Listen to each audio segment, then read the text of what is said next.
नमस्कार, आप देख रहे हैं जौहर झारखंड। आपके साथ मैं हूं अलीम अतहर। बुलेटिन की शुरुआत बड़ी खबर से करेंगे। रांची से इस वक्त एक बड़ी खबर आ रही है, जहां पर हाई कोर्ट में जज उत्तम आनंद हत्याकांड के मामले की सुनवाई हुई है। सीबीआई की दलील पर कोर्ट ने नाराजगी जताई है। मोबाइल छिनतई की बात नहीं लगती सही, सीबीआई को देखना चाहिए सीसीटीवी फुटेज।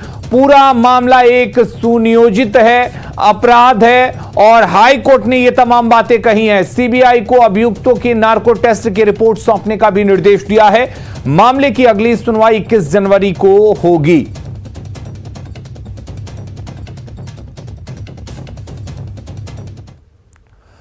रुक करेंगे इस वक्त एक और बड़ी खबर की। गुमला से बड़ी खबर है। भाकपा माओवादी का सक्रिय सदस्य अमन नागेशिया उर्फ मनोज नागेशिया गिरफ्तार हुआ है।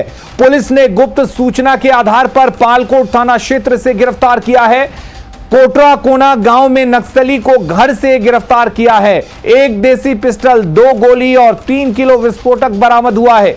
10 पीस इलेक्ट्रॉनिक डेटोनेटर और पिट्ठू बैग भी बरामद किया गया है। कुरुमगढ़ थाने को उड़ाने सहित दर्जनों मुठभेड़ में शामिल था नक्सली।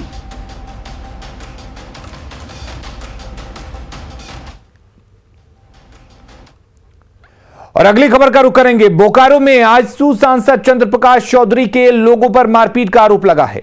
छत्तीसगढ़ की कंपनी के मालिक से सांसद के समर्थकों ने मारपीट की, जिसके बाद उन्हें अस्पताल में भर्ती करवाया गया। कंपनी के कर्मचारियों ने मारपीट का वीडियो भी रिकॉर्ड किया है, जिसमें साफ देखा जा सकता है कि सांसद के समर्थक कैसे कंपनी के मालिक को धमकी दे रहे हैं और जान से मारने की बात कर रहे हैं। कंपनी मालिक के अनुसार पूरा मामला पैसों के लेन देन से जुड़ा हुआ है। दरअसल छत्तीसगढ़ की कंपनी और सांसद की company Chandrapura thermal power plant में ठेके पर काम कर रही है, लेकिन पैसा देने में देरी पर सांसद के प्रतिनिधि खुलेआम गुंडागर्दी कर रहे हैं और मारपीट कर रहे हैं। मैं तो बोल रहा हूँ कौन सी भांज रहा है? तेरे पास पैसा तुम ठेकेदार था, पैसा कहाँ दे रहा है? पैसा काम चल रहा है, मारवा का एक झाप। तुम पैसा कहाँ सांसद हो जरा? पैसा मिलेगा ना, 25,000 दिया हूँ, 25 लाख रुपए, 25 लाख दे चुका हूँ मैं। मेरा बैटरी बंद हो गया, मेरा बैटरी बंद हो गया। तोरा अभी हम पकड़ के रोक, जल्दी रोको ना यार, मार दो, गोली मार देना सीधे, जिंदा मत तड़पाक मारते हैं। अरे हम लोग तड़पाक मारते हैं, मार देना। पहले यहाँ काटेंगे, फिर यहाँ काटेंगे, नहीं मैं हुआ था जिंदा नहीं जाकर है बेटा। सुन चुप जा, बता रहा हूँ मैं। अरे तू तोरा इतना बार मारवा नहीं पैदा नहीं, जल्दी मार, जल्दी नहीं मारे। तुम सांसद बात कर, जल्दी मारो। तू तुम लोग नौकर चाकर क्या ची बोल रहा, चमचागिरी कर रहे हो नौकर यहाँ पे। चमचागिरी क्या बोल रहा?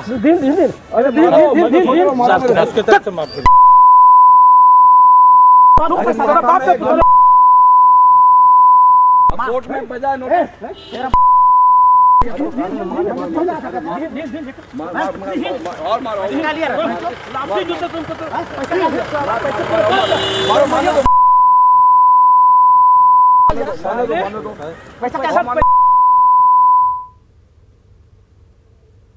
इक्कीस में 1 फरवरी से काम चालू किए थे, तो इनका संबंध बना था। इनके चंद्र प्रकाश चौधरी गिरिडीह के सांसद हैं, उनसे कुछ संबंध बना, तो उनकी एक कंपनी है फेयर डील, तो उनके साथ इनका ये हुआ कि मतलब पैसा आधा पैसा लगा के काम करने का हुआ, तो वो भी लगाए थे, ये भी लगाए थे।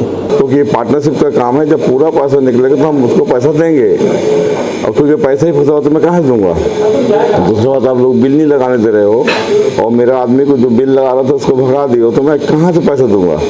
मेरा 5 महीने का बिल रुका हुआ है, क्या बोलते हैं, बीजे रखा हुआ 57 लाख, हाँ बैंक गारंटी रखा हुआ, सब वहीं रखा हुआ है। इससे जितना आपको देना है उससे ज़्यादा मेरा भी पैसा फंसा हो, क्योंकि पार्टनरशिप का काम है। मारपीट हुआ था, हिस्ट्री बताया है कि मारपीट हुआ था उनके साथ। पूरी बॉडी में, पूरा बॉडी एक है, ठीक है, बॉडी एक बताए हैं, और थोड़ा सा सांस फूल रहा था उनको। पहले से वो डायबिटीज़ की बीमारी है उनको और बीपी का भी है, तो वो अपना दवा लेंगे, वो जो बोले थे वो लेते रहेंगे। और बाकी यहाँ से जो दवा दिया जा रहा है इंजेक्शन,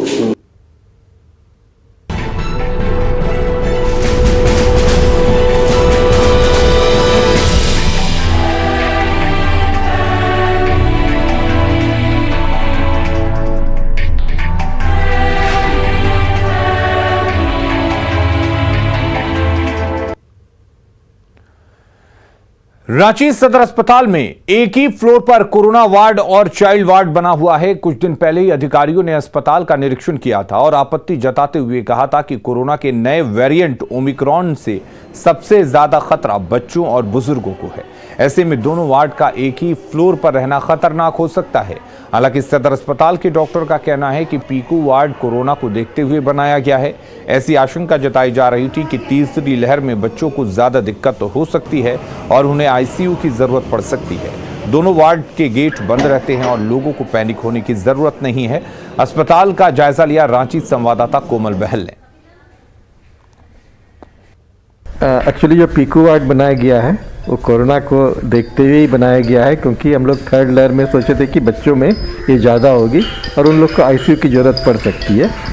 तो फिलहाल हम लोग ऐसा कोई मरीज नहीं आ रहे हैं और तो इसके वजह से पीकू वार्ड अपना जगह पर है और बाकी आईसीयू जो जिस साइड में आईसीयू है वहाँ पर हम लोग जो सीरियस पेशेंट है उन लोग को रख रहे हैं कोरोना के, और ऊपर में 4th फ्लोर में कोरोना के पेशेंट हम लोग के हैं। ऐसे में बच्चों को खतरा नहीं होगा, क्योंकि अभी आपने ही कहा कि बच्चे और बुजुर्गों पर सबसे ज़्यादा असर करता है। हाँ, नहीं तो अलग है, दोनों अलग ये में है, बंद है, दरवाज़ा बंद रहता है, दोनों साइड का दरवाज़ा बंद रहता है। इस वक्त हम मौजूद हैं रांची के सदर अस्पताल में और मैं आपको तस्वीरों के माध्यम से दिखाना चाहूँगी कि ये एक चाइल्ड वार्ड है। यहाँ पे बच्चों को रखा जाता है। तो वहीं दूसरी तरफ मैं आपको दूसरी तस्वीर भी दिखाना चाहूँगी सदर अस्पताल की कि ये एक कोरोना वार्ड है और जैसा कि मैं पढ़ सकती हूँ कि यहाँ पे आईसीयू लिखा है, यानी कि जो भी कोरोना के जो गंभीर सीरियस पेशेंट होते हैं उन्हें यहाँ पे रखा जाता है। कुछ दिन पहले ही सदर अस्पताल का इस फ्लोर का निरीक्षण किया गया था अधिकारियों द्वारा और आपत्ति भी जताई गई थी कि एक तरफ जहाँ पे कोरोना के सीरियस मरीजों को रखा जा रहा है तो दूसरी तरफ जो है यहाँ पे चाइल्ड वार्ड है। और ओमिक्रॉन के बढ़ते मामलों के बीच कहा गया है कि सबसे ज़्यादा खतरा जो है इस वेरिएंट से वो बुजुर्गों और बच्चों को है। ऐसे में अस्पताल प्रशासन की जो नेग्लिजेंसी है वो साफ तौर पर देखी जा सकती है। कैमरा पर्सन संजीव तिवारी के साथ कोमल बहल, न्यूज़ 18 रांची। राज्य भर में कोरोना एक्टिव केस के मामले लगातार बढ़ रहे हैं। गुरुवार को जहां 4000 नए मामले सामने आए, जिसमें रांची में सबसे ज्यादा 1295 केस थे, लेकिन इसके बावजूद रांची के बाजार में मास्क को लेकर लापरवाही साफ नजर आ रही है। लोग मास्क से अभी तक फ्रेंडली नहीं हो पाए हैं। रांची के लालपुर बाजार का जायजा लिया हमारे सहयोगी संजय कुमार सिन्हा ने। राज्य भर में कोरोना संक्रमण का ग्राफ हर दिन अपने नए आंकड़ों के साथ हमें डरा रहा है। ये आंकड़े क्यों बढ़ रहे हैं इसे समझने की ज़रूरत है। दरअसल इसके पीछे जो बड़ी वजह है वो लापरवाही है और उसी लापरवाही की तस्वीर को हम दिखा रहे हैं। चाची, आपने मास्क नहीं लगाया है? लगावे अभी संक्रमण का इंतजार कर रही हैं जैसे है ना, और यहाँ देख रहे हैं कि लोग जो यहाँ पर जिस तरीके से, आप डर नहीं लगता है कोरोना से? क्या मैं लगता कैसे नहीं।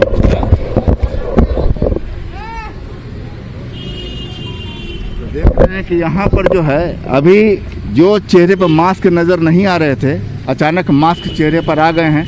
आप लोग क्या बोलने पर मास्क लगाते हैं? नहीं लगाते हैं तो गिर रहा था इसीलिए उठा लिए। अखबार पढ़ते हैं या टीवी देखते हैं कभी? हाँ, टीवी भी देखते हैं। कभी कोरोना से जुड़ी कोई खबर देखते होंगे कि संक्रमण कितना बढ़ रहा है? हाँ, पर डे देखते हैं। तो पढ़ के देखते हैं। तो खैर, ये हर दिन काम करने वाले लोग हैं। आप लोग इससे बाजार में आते हैं तो खुद मास्क को लेकर कितने सजग रहते हैं?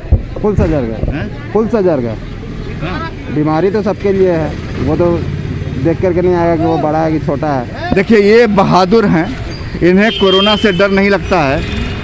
आप मास्क को यहाँ पर लगाए। अभी चाय पी रहे थे सर, चाय पी रहे थे। चाय पीने के बाद इसको जो कोरोना का जो कॉरिडोर आपने खोल रखा है, बंद करना चाहिए था। नहीं तो बंद कर रहे हैं सर, बंद कर रहे हैं। किसी का इंतजार कर रहे थे? नहीं सर। एक वहाँ भी देखिएगा, जरा सा वहाँ भी देखिए। ये क्या भैया, मफलर के ऊपर मास्क लगाने का रिवाज है कि नहीं? है। लगाए नहीं, वो नीचे गिर गया। अभी बोलने ग्राहक से बोलते हैं तो नीचे आ जाता है। हाँ, यहाँ भी देख रहे हैं कि यही हाल है। खैर, जो लोग पढ़े लिखे हैं, समझदार हैं, उनके चेहरे पर भी मास्क नहीं है। जो यहाँ पर काम करने के लिए पहुँचते हैं, सब्जी बेचने के लिए पहुँचते हैं, वो लोग का अपना बहाना होता है कि भाई हम यहाँ काम करने के दौरान मास्क गिर जाता। आपको बता दें कि गुरुवार को राज्य भर में कुल जो एक्टिव केस है वो 4000 नए मामले सामने आए हैं। आंकड़े हर दिन हमें चौंका रहे हैं, डरा रहे हैं। लिहाजा ज़रूरत है कि हम समय रहते संभल जाएं। तीसरी जो लहर है उसकी जो आहट है, कम से कम उस आहट ज़्यादा भयानक न हो। कैमरामैन अमित के साथ संजय कुमार सिन्हा, न्यूज़ 18 रांची। झारखंड में 4 लाख लोगों के नाम राशन कार्ड से काटे जाएंगे। ये वैसे राशन कार्डधारी हैं जो राशन का उठाव नहीं करते हैं या जिनके नाम 200 क्विंटल तक धान बिक्री का रिकॉर्ड दर्ज नहीं किया गया। इसकी घोषणा खाद्य सार्वजनिक वितरण एवं उपभोक्ता विभाग के मंत्री रामेश्वर उरांव ने की है। रामेश्वर उरांव ने कहा कि विभागीय समीक्षा के दौरान ये आंकड़ा सामने आया है। 65,000 लोग ऐसे हैं जो 200 क्विंटल से ज्यादा धान की बिक्री करते हैं। ऐसे में विभाग इस तरह के राशन कार्डधारियों का नाम काटने की प्रक्रिया में जुट गई है। रामेश्वर उरांव ने कहा कि भाषा को लेकर विवाद सही नहीं है। कैबिनेट की बैठक में सहमति देने के बाद बाहर किसी भी तरह की बयानबाजी नहीं होनी चाहिए। है मतांतर नहीं होना चाहिए। जिसको पास किए हैं उसको पास किए हैं, उस पर हमको अड़ना चाहिए, बताना चाहिए, लोगों को समझाना चाहिए। स्पष्ट है कि 2 तरह की नीति हैं, एक जिला स्तर की, एक नियुक्ति के लिए, दूसरे राज्य स्तर की नियुक्ति के लिए। शुरू में जो सरकार बनी थी 4 लाख से ज़्यादा लोग कार्डधारी थे, लेकिन कार्ड का उपयोग नहीं करते थे, वो चावल का उठाव नहीं करते थे। मतलब ये हुआ कि उनको इसकी ज़रूरत नहीं है। जो धान अधिप्राप्ति करते हैं तो वैसे लोग मिले लगभग 65 लाख के करीबन, 65,000 जिनके पास राशन कार्ड भी है और 100-150 क्विंटल धान भी बेच रहे हैं। दोनों तो हो नहीं सकता है। लोहरदगा में 2 अधिकारियों के बीच तकरार का एक सनसनीखेज मामला सामने आया है। उप विकास आयुक्त शशांक सिन्हा और भवन प्रमंडल के कार्यपालक अभियंता जितेंद्र प्रसाद के बीच बहस हुई। बताया जा रहा है कि भवन प्रमंडल के कार्यपालक अभियंता जितेंद्र प्रसाद लंबे समय से बिना किसी सूचना के अपने कार्यालय से गायब थे, जिसकी शिकायत पर उप विकास आयुक्त ने भवन प्रमंडल कार्यालय का निरीक्षण किया और कार्यपालक अभियंता से स्पष्टीकरण मांग ली। फिलहाल पूरे मामले की सीनियर अधिकारी जांच कर रहे हैं। हम लोग गए तो देखा कि कार्यपालक अभियंता श्री जितेंद्र प्रसाद अनुपस्थित हैं। कैशबुक 1 जनवरी से लेकर के 11 जनवरी के बीच में कुछ भी नहीं लिखा गया है और कहीं भी ऐसा प्रमाण नहीं मिल रहा है कार्य हो रहा है। और तीनों कनीय अभियंता जो हैं, बसंत साहू, किशोर मुर्मू और एक और हैं, 3 कनीय अभियंता हैं, वो तीनों भी वहाँ कार्यालय में नहीं थे। कोई भ्रमण उनके द्वारा अग्रिम भ्रमण कार्यक्रम भी नहीं दिया गया। झूठ बोल रहे हैं, वो कैसे कर सकते हैं? तो यहाँ ऑफिस किए हैं, ड्यूटी किए हैं, फील्ड ड्यूटी किए हैं, ऑफिस ड्यूटी किए हैं, ऑफिस वर्क किए हैं। वो जो बोल रहे हैं डीडी साहब एकदम झूठ बोल रहे हैं। अच्छा, हाँ, मनगढ़ंत बात बोल रहे हैं। वो ऐसा नहीं है। गोड्डा के डोडरी चेर नदी के ऊपर बना पुल झारखंड और बिहार की सीमा को जोड़ता है। झारखंड से बिहार की दूरी को कम करने के लिए यह पुल बहुत महत्वपूर्ण साबित होता है। 5 साल पहले इस पुल को बनाया गया, लेकिन पुल के दोनों ही ओर अप्रोच सड़क नहीं बनाई गई। अप्रोच पथ को लेकर लोग लगातार शिकायत करते रहे हैं, लेकिन अभी तक इसका निर्माण नहीं हो पाया है। पुल का जायजा लिया हमारे सहयोगी गौरव झा ने। कितना दिन से ये अप्रोच सड़क का स्थिति है? 3-4 साल से, जब से पुल बना है, जब से। तो बरसात के दिन में तो दिक्कत होता होगा आने जाने में? हाँ, दिक्कत तो होता है। कैसे आते हैं फिर बरसात के दिन में? बस ऐसे। तो जिस मकसद से पुल बनाया गया कि दूरी कम होगा, तो बरसात के दिन में जब लोग आ ही नहीं पाएंगे तो कैसे जाएंगे? क्या करेगा सरकार, वैसे है। कितना दिन से ये पुल बना हुआ है? ये कम से कम 5 साल हो गया। तो ये अप्रोच सड़क नहीं बना है इसमें? सड़क तो जो है यही है, कच्ची है। बरसात के दिन में फिर तो बरसात के समय में गंजन पुर जाता है, पुल पे चढ़ता है नहीं? चढ़ता है, इसमें इतना स्लिप करता है, एकदम ट्रैक्टर से पूरा कीचड़ कदा हो जाता है। झारखंड और बिहार की दूरी को कम करने के लिए ये एक पुल यहाँ पर बनाया गया है। दरअसल ये पुल है ढोढरी नदी के ऊपर, चीर नदी के ऊपर ढोढरी गांव में ये पुल बना है, जो बिहार और झारखंड को जोड़ती है।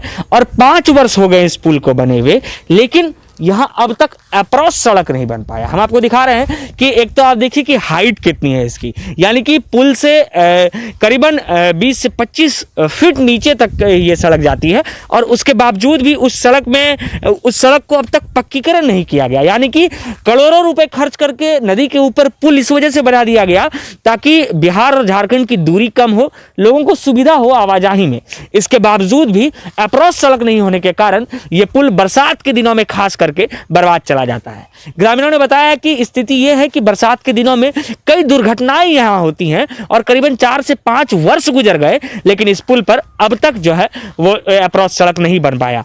ग्रामीणों ने बताया है कि कई दफा उनके नजरों के सामने दुर्घटना हो गई, कई दफा इसको लेकर शिकायतें की गई, लेकिन पुल का जो अप्रॉच पथ है उसका निर्माण नहीं कराया गया। और एक लंबी सी पुल है ये, आप देखिए कि यहाँ बिहार और झारखंड का ये बॉर्डर पड़ता है, उसके बावजूद भी इस इतनी लंबी पुल होने के बावजूद, करोड़ों रुपए खर्च करने के बावजूद अगर अप्रॉच सड़क ही ना हो तो ग्रामीण बरसात के दिनों में इस पुल का उपयोग करेंगे ही कैसे। गौरव झा, न्यूज़ 18, गोड्डा। मकर संक्रांति के अवसर पर झारखंड में पतंगबाजी की परंपरा पुरानी है। ऐसे में इसे लेकर रांची में भी लोग अपने छतों पर परिवार और दोस्तों के साथ मिलकर पतंगबाजी करते नजर आ रहे हैं। पतंगबाजी करते हुए लोगों से बात की हमारे संवाददाता कोमल बहल ने।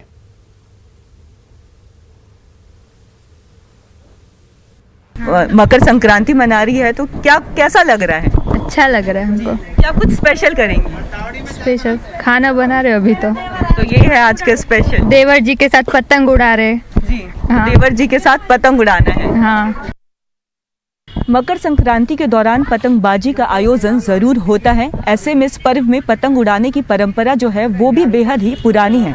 ऐसे में राजधानी रांची में भी पतंगबाजी का आयोजन जो है जोरों शोरों पर हो रहा है। तैयारियां भी जो है यहाँ पे ज़बरदस्त हो रही है। आइए आपको ऐसे ही एक परिवार से मिलाते हैं जो अपने परिवार, अपने दोस्तों के साथ मिलकर छत पर जो है पतंगबाजी कर रहे हैं। आप सबसे पहले तो हमें ये बताइए कि कितना इंतजार रहता है इस त्योहार का? 1 साल का इंतजार करते हैं। 1 साल पूरा इंतजार करते हैं, फिर 1 साल के बाद ये त्योहार आता है, फिर हम सब परिवार मिलकर धूमधाम से मकर संक्रांति में पतंग महोत्सव बनाते हैं। खैर कुछ बच्चे भी हैं। आप लोग कितने एक्साइटेड होते हैं इस त्योहार को लेके, ये बताइए। बहुत रहते हैं हम लोग बहुत एक्साइटेड होते हैं। पूरा महीने 2 महीने इंतजार करते हैं परीक्षा देने के बाद, फिर त्योहार आता है तो हम लोग सब मिलके साथ में परिवार के साथ सेलिब्रेट करते हैं। परीक्षा जब देते हो तो ये भी एक्साइटेड होते हैं कि चलो अभी अच्छे से पढ़ लेते हैं फिर पतंगबाजी करेंगे। हाँ बिल्कुल वैसा ही रहता है हमारे। सुबह से कितनी पतंगे आप लोगों ने काटी हैं? हम लोग ने कम से कम सब ने 20-20 पतंगे सब भाई मिलने काटी है। पतंग भी काट रहे हैं, पतंगबाजी कर रहे हैं।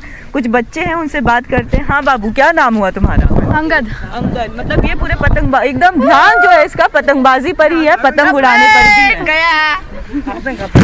क्या हुआ? ये जब पतंग काटते हैं तो क्या कहते हैं? लपेट कहते हैं।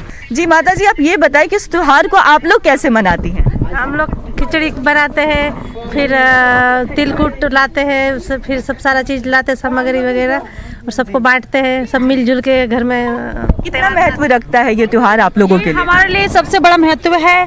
हम इसको दान के अनुसार भी कहते हैं, और बेटी वैसे बहुएं होती हैं, सबको शगुन देना होता है, मीठा नमकीन सब देना से भाई लोग, पापा लोग सब में जैसे भेजते हैं हम लोग को, बहनों को, हम लोग बेटियों को देते हैं अपना। आप लोग पतंगबाजी नहीं करती हैं? सब करते हैं, कब से कर ली हमने।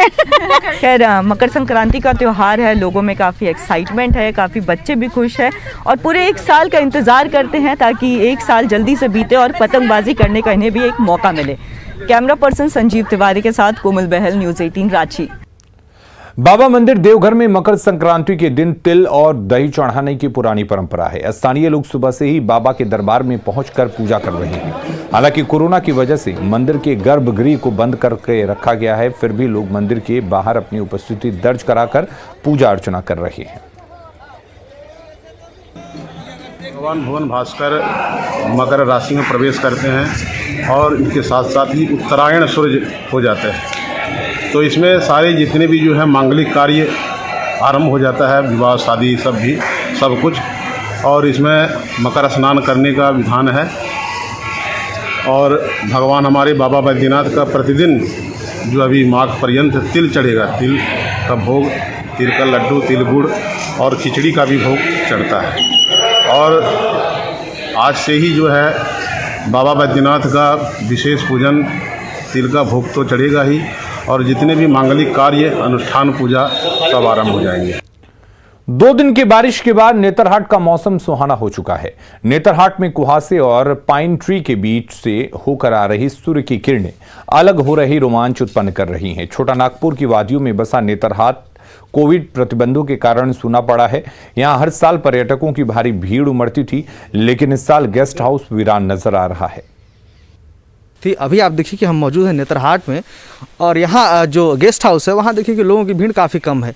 कुछ लोग ही नज़र आ रहे हैं जो यहाँ के स्टाफ हैं, क्योंकि कोविड लॉकडाउन है और जो पर्यटन स्थल हैं उन्हें बंद किया गया है, जिस कारण बाहर से जो पर्यटक हैं वो यहाँ दिखाई नहीं पड़ रहा है। बाकी अगर बात करें मौसम की, तो जो धूप और कुहासे का संगम नेतरहाट में हो रहा है वो वाकई लुभावना है, क्योंकि अभी कल ही बारिश हुई है और बारिश के बाद देखिए कि आसमान में जो धूप निकल रहा है और जो कुहासा नेतरहाट में है, उससे जो दृश्य है बिल्कुल ही मनोरम हो गया है। आपको हम थोड़ी दूर और ले जाना चाहेंगे, जहां हम नेतरहाट की वादियों को दिखाने का प्रयास करेंगे कि किस तरह से कुहासे ने नेतरहाट को अपने कैद में किया हुआ है। और आप देखिए कि पूरा जो इलाका है कितना सुंदर दिख रहा है बारिश के बाद। लेकिन जो कोविड के लॉकडाउन की वजह से जो प्रतिबंध है उसके कारण चूँकि पर्यटन का पीक समय है, अभी जनवरी में काफ़ी ज़्यादा भीड़ होती है नेतरहाट में, मगर अभी जो है कोविड के कारण यहाँ पर्यटक नहीं आ पा रहे। थोड़ी निराशा यहाँ के लोगों में है। कुछ स्थानीय लोग भी हमारे साथ हैं, हम उनसे बात करेंगे कि जो लॉकडाउन हुआ है, लॉकडाउन का क्या असर पड़ा है नेतरहाट में। क्या असर पड़ेगा, सब बंद है, अभी टूरिस्ट आ नहीं रहा है कोरोना के डर से, इस वजह से होटल वोटल सब बंद है।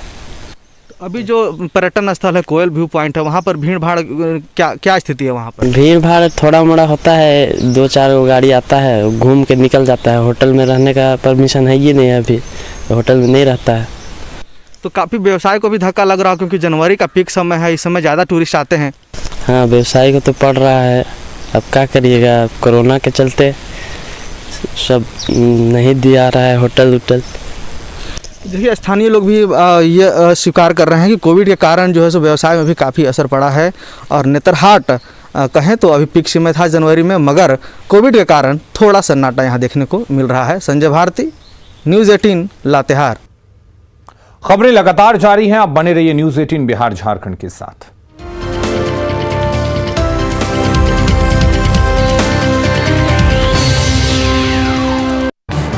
इस न्यूज़